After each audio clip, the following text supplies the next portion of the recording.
या बातमीचे प्रायोजक आहेत हैदराबादीज रॉयल्स बिर्याणी। फक्त 130 रुपयात बिर्याणी आपल्या संगमनेर शहरात आपणा बाजार समोर।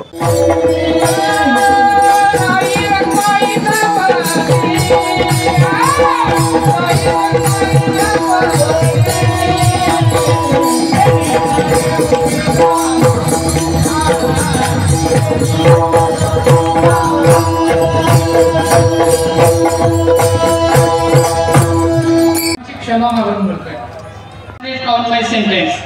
लक्ष ठेवा बरं का या दृष्टांतावर, हा तुम्हाला कामा येणार आहे। तिथे बोर्ड लावला होता तिथे काही इथे नोकरी मिळेल म्हणून बोर्ड वाचून आतमध्ये मुलगा गेला। साहेबांनी विचारलं की किती शिकलाय बेटा? म्हणून मी 12वी। राहतो कुठे आता?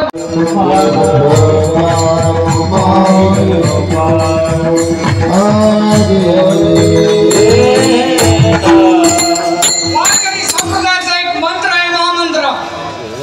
जर एक शिवी दिली तर 50 फुटावरचा माणूस येतो आणि आपली गळपट्टी पकडतो, ही शिवी ताकद आहे। पुढच्या महिन्यामध्ये कुंभमेळा आहे, तुम्हाला माहिती आहे आम्ही पदाधिकारी आहोत कुंभमेळ्यामध्ये। पण धर्म जागरण करण्याकरता, धर्म संस्कृतीचं जागरण करण्याकरता जो वारकरी संप्रदायाने अशा पद्धतीचं आजपर्यंत केलं, देव देश आणि धर्माचं जागरण रक्षण करण्याकरता माझ्या वारकरी संप्रदायाचा प्रथम असणारा अधिकार आहे। आणि याचे यावर नवनिर्वाचित असणारे सर आलेले आहेत, सन्माननीय आमदार साहेब आलेले आहेत, त्यांचा आपल्या सर्व कमिटीतर्फे आणि आमदार बाबा आम्हाला वाटलं सर व्हेरी नाईस। ऐक्षवंत हो, यशवंत हो, कृपा करी नारायणा। काही बोलला नाही बिचारा, पत्नी गेली, 15 दिवस गेल्यानंतर पुन्हा देव आले। देवाने सांगितलं, अर्जुना तू पण खूप विचार केलास, दूध प्यालास त्याची पत्नी मारून टाकलीस। अहो ऐकलं का? त्या बाबाने गडबड केली, पण आम्हाला सांगायसाठी हिंमत नाही। तुम्हाला पाहिजे असेल तर उद्धव यांना विचारा। म्हणाले काय चाललंय रे तुमच्या दोघांचं? मग 15-16 दिवस गेल्यानंतर पुन्हा रथ काढला आणि पुन्हा त्या ब्राह्मणाच्या दारात गेले। ब्राह्मणाच्या चेहऱ्यावर अजिबात पण नामस्मरण, कृष्ण जय कृष्ण कृष्ण जय कृष्ण कृष्ण जय असं नामस्मरण करणारा तो महाराज।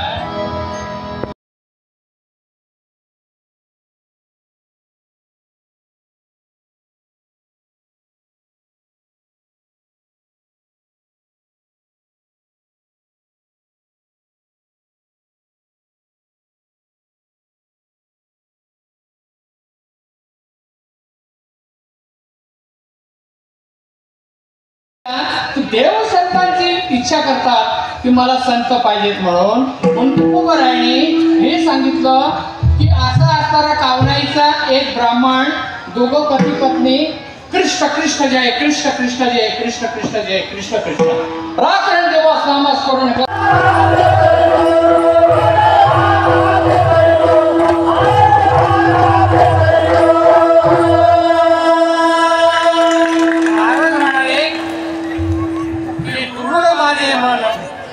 पायी राखावे बांधून।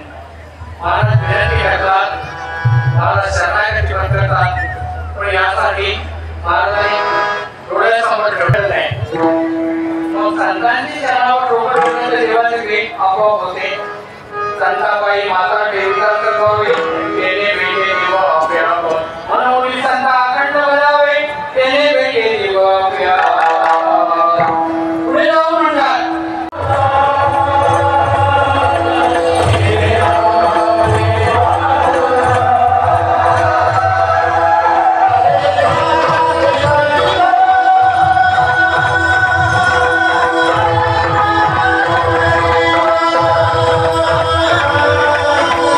कसं वाटलं तुम्हाला?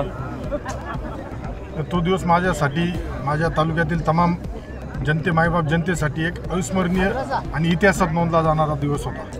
त्यामुळं ज्यावेळेस मी त्या विधानभवनाच्या पायरीचं दर्शन घेऊन माझा विधानभवनामध्ये प्रवास सुरू केला माझ्या मायबाप जनतेच्या विकासासाठी, यांचे प्रश्न सोडवण्यासाठी, त्या दिवशी माझ्या अतिशय मला आनंद आणि समाधान होतं। जयश्रीताई थोरात काल हिंदू संघटनेच्या आंदोलनामध्ये सहभागी झाला, याविषयी काय सांगाल तुम्ही? त्याविषयी मी बोलणं योग्य नाही, परंतु निवडणुकीच्या पराभवानंतर काही जणांना हिंदुत्वाद दिसायला लागला एवढंच. आणि काय आज तुम्ही नांदूर येथे भगवती माता देवीच्या दर्शनाला जात, याविषयी काय सांगाल? नाही, देवीचं दर्शन घेण्यामागे एक त्या भागातील जे आमचं मोरदाराचा आहे ते धरण, आपल्याला त्याबाबत पुढं काय करता येईल, पाण्याचा जो प्रश्न सोडवण्याचा आहे. गेल्या कित्येक वर्षापासून निवडणुकीच्या अनुषंगाने मोरदारा प्रलंबित ठेवलं गेलं होतं. तर माझा प्रयत्न राहील की पाहणी करून वरिष्ठ स्तरावरती अधिकाऱ्यांशी चर्चा करून आपल्याला लवकरात लवकर पाण्याचा प्रश्न सोडवता येईल. विधानसभेच्या रणधुमाळीमध्ये अनेक तुम्ही मतदारांना वचनं दिली आहेत, हे पूर्ण या 5 वर्षामध्ये होतील का? 5 वर्ष मी सांगितलं ना, 5 वर्ष हा कालावधी जास्त राहील. मला 40 वर्ष सारखं करायचं नाही का, 40 वर्ष सत्ता असून मंत्रिपद असून लोकप्रतिनिधी असून प्रश्न प्रलंबित ठेवायचे नाही. मला जो कालावधी माझ्यावर जो जनतेने विश्वास टाकला 5 वर्षाच्या आतमध्येच जेवढ्या लवकर शक्य होईल तेवढ्या लवकर मी या भागातील पाण्याचा प्रश्न, रोजगाराचा प्रश्न, आरोग्याचा प्रश्न सोडवण्यासाठी कटिबद्ध आहे. धन्यवाद. निपक्ष रोखोक तसेच सामाजिक, आर्थिक, राजकीय, शैक्षणिक, धार्मिक ह्या रोखोक बातम्यांचा आढावा घेण्यासाठी आपल्या MH ऑनलाईनला नक्की सबस्क्राईब करा. धन्यवाद.